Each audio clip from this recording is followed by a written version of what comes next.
Confusing আছিল 03612381 এইটো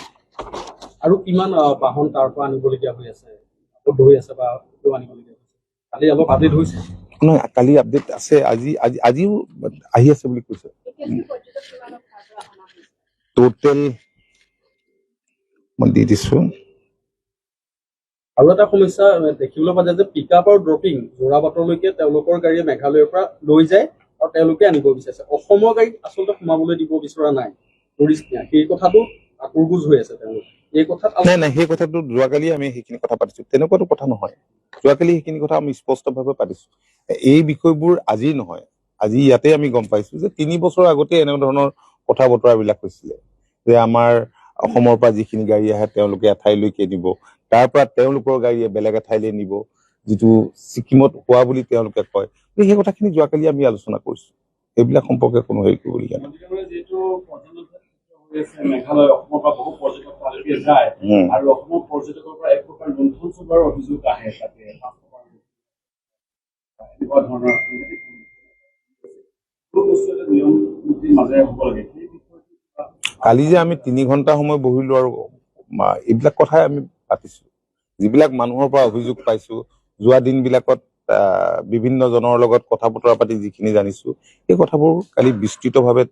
তেওঁলোকৰ আগত কোৱা হৈছে আৰু মই ভাবো যে এনেকুৱা ঘটনাৰ আৰু পুনৰাবৃত্তি নঘটক আৰু তেওঁলোকেও আমাক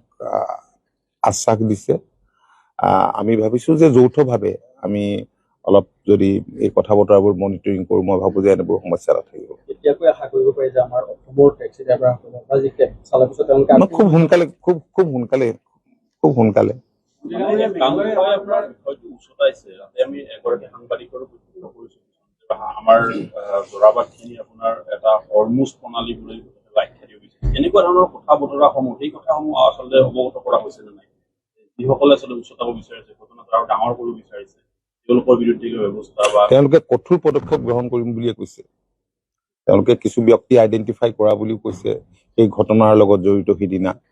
আৰু এনে ঘটনা যাতে ফাৰ্ডাৰ সংঘটিত নহয় তাৰ প্ৰতি চোকা দৃষ্টি ৰাখিব বুলি তেওঁলোকে আমাক কৈছে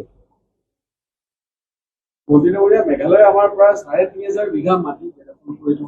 অন্য ইছ্যু বাদ দিয়ক আপোনালোকে আকৌ মোৰ মুখে বেয়া কথা শুনিব বিচাৰি আছে যিটোৱে আকৌ এটা অন্য ধৰণৰ প্ৰভাৱ পেলাব তেওঁলোকৰ পৰা এতিয়া মেঘালয়ৰ ফালৰ পৰা আজিৰ দিনটোত কিবা কৈছে তেওঁলোকৰ আলোচনা চলি থকা বুলি এতিয়া কৈছে যে কোনো চিন্তা কৰিব লগীয়া নাই ৰেষ্ট এচিয়ৰ্ড এনেকৈ কৈছে মই ভাবো যে এইটো ৰিজল্ভ হ'ব এইটো এটা তেওঁলোকৰ ইণ্টাৰনেল মেটাৰ এটা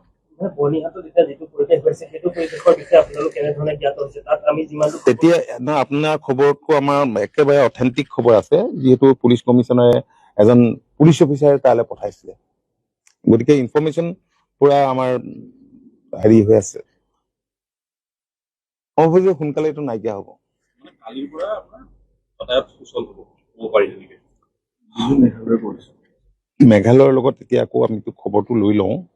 মেঘালয়ৰ পৰিস্থিতিটোৰ ওপৰত গোটেই কথাটো নিৰ্ভৰ কৰিব আপোনালোকে যেতিয়ালৈকে গ্ৰীণ চিগনেল নিদিব চালকসকলে যাব ভয় কৰিব তেতিয়াৰ পৰা আপোনালোকে নিৰাপদ চালকসকল শ্বিলঙলৈকে যোৱা নাই এইটো ইয়ালৈকেতো গৈছে উমিয়ামলৈ কিছুমান গৈছে নেকি চাওক নৰ্মেলচি আহিবলৈতো 2-এটা দিন লাগিবই সদায় অসমৰ মানুহ আৰু অসমৰ মানুহ সদায় ভিক্টিম কিয় হয় অৰুণাচলত আমি দেখা পাওঁ অৰুণাচলী আক্ৰমণ কৰি যায় নাগালেণ্ডত দেখা পাওঁ নাগালেণ্ডত আক্ৰমণ কৰি যায় মেঘালয়ত দেখা পাওঁ আমি মানুহে সদায় আক্ৰমণ হয় আৰু আমি প্ৰায়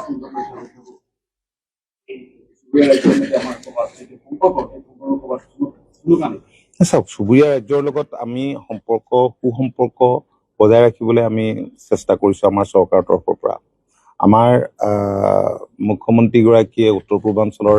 মুখ্যমন্ত্ৰীসকলৰ সন্মিলনত নিজে আহ্বান কৰিছিল এপ্ৰ'চ কৰিছিল যে আমি আলাপ আলোচনাৰ মাজেৰে সীমা সমস্যাটো সমাধান কৰিব লাগে কাৰণ ইণ্টাৰষ্টেট বাউণ্ডেৰীত বিভিন্ন সময়ত সংঘাত হয় ব্যক্তিগত কাজিয়াও কেতিয়াবা সীমান্তৰ কাজিয়াৰ ৰূপ পায় তেওঁলোকে আগবাঢ়ি আহিছে মেঘালয়ো আগবাঢ়ি আহিছে এতিয়া মেঘালয়ৰ লগত যি 12টা ডিস্পিউটেড পইণ্ট আছিল তাৰে 6টা ইতিমধ্যে ৰিজল্ভ হৈছে অৰুণাচলৰ লগতো হৈছে তৎসত্বেও কাৰণ এইটো এটা সম্পৰ্কটো আমাৰ বহু পুৰণি, কিন্তু ৰাজ্য সৃষ্টি হওঁতে এই বেমাৰটো থাকি গ'ল আৰু তেতিয়াৰ পৰা বেছি অলপ মানে এনেধৰণৰ সংঘাত আৰম্ভ হ'ল। সেইখিনি যদি আমি ৰিজল্ভ কৰিব পাৰো, মই ভাবো যে সেইখিনি লাহে লাহে নোহোৱা হ'ব। ঠিক আছে, থেংক ইউ, ধন্যবাদ।